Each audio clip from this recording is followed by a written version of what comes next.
Supreme court की राहत के बाद अब शिंदे गुट और भारतीय जनता पार्टी दोनों ही एक्शन में आ चुके हैं। शिंदे गुट खुद को ही असली शिवसेना बता रहा है, वहीं उद्धव गुट बार बार एक ही बात दोहरा रहा है। पहले जरा मुंबई तो आओ।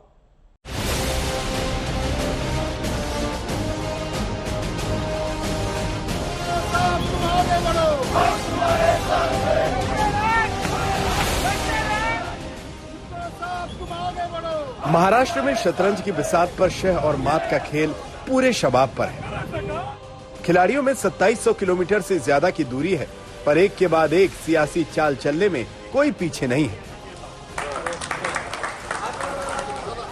हर कोई अपना दावा ज्यादा मजबूत बता रहा है, सही समय आने पर अपने पत्ते खोलने का भरोसा दिला रहा है। और इन्हीं दावों के बीच मुख्यमंत्री उद्धव ठाकरे ने बागी मंत्रियों पर बड़ा एक्शन लिया है। 8 बागी मंत्रियों से उनका विभाग छीन लिया गया। उधर शिंदे गुट उद्धव ठाकरे पर पलटवार की तैयारी में। जल्द ही शिंदे गुट राज्यपाल से मुलाकात कर सकता है। महाराष्ट्र विधानसभा में फ्लोर टेस्ट की मांग कर सकता है। देखो, ये तो बहुत हिम्मत वाले लोग हैं। शिवसेना में बगावत कर दी लोगों ने और भाग गए, तो डर किस बात की है? अगर आपको समर्थन है, आपके साथ लोग हैं, तो डरने की और भागने की जरूरत नहीं है। बात रही मेरे वक्तव्य की, मेरे वक्तव्य तोड़मोड़ करो, उसका सब न्यायालय में बता रहे हैं कि मैंने इतना ही कहा कि जो लोग 40 लोग वहां गए हैं वो सिर्फ शरीर उनका चल रहा है, बाकी तो उनका आत्मा मर गया है। सबसे बड़ी टेस्ट यही है, अगर जो भी बागी है, जो भाग के गए हैं, जो खुद को रिबेलियन कह रहे हैं, रिबेलियन करना होता तो यहाँ हिम्मत से करते, राजीनामा देते, रिजाइन करते और सामने चुनाव के लिए खड़े रहते। मेरी बात पूरी होगी। दूसरी फ्लोर टेस्ट यही होगी कि मेरे सामने बैठे आंखों में आंखें डाल के बोले कि हमने क्या गलत किया।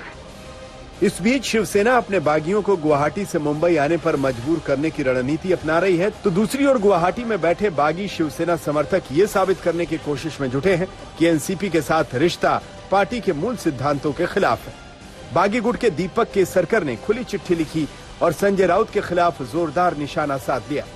दीपक केसरकर ने लिखा, लड़ाई सत्ता के लिए नहीं है, हम सत्ता में हैं, लेकिन अगर संजय राउत की सलाह पर पूरी पार्टी शरद पवार से शादी के बंधन में बंधना चाहती है तो शिवसेना का क्या होगा? दीपक केसरकर ने अपनी चिट्ठी में आगे लिखा, दुर्भाग्य से जिन्हें जनता ने कभी नहीं चुना वो संजय राउत पार्टी को खत्म करने जा रहे हैं। संजय राउत शरद पवार के गले में ताबीज है।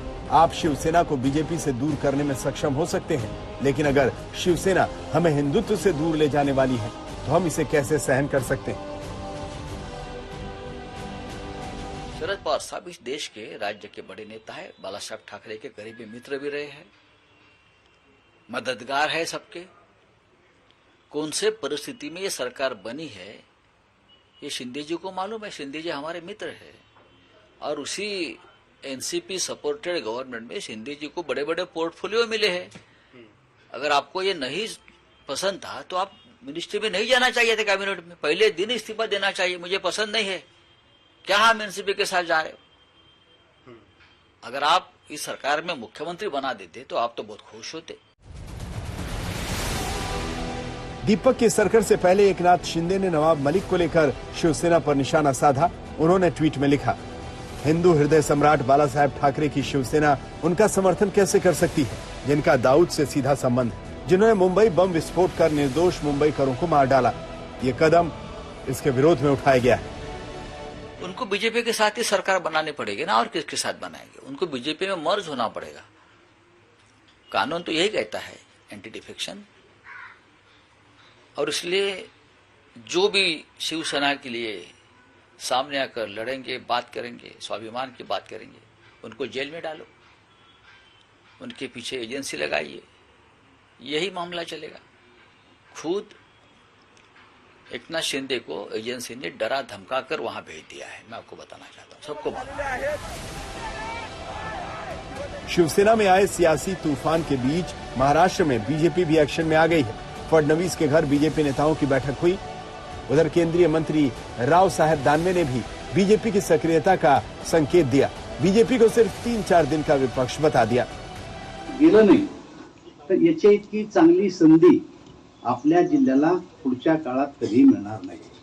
मी केंद्रामध्ये मंत्री आहे, भैयासाहेब राज्यामध्ये मंत्री आहे, मला तर काय आता मंत्री होऊन 2.5 वर्ष झाले, 12-14 वर्ष तुम्हाला उरायले.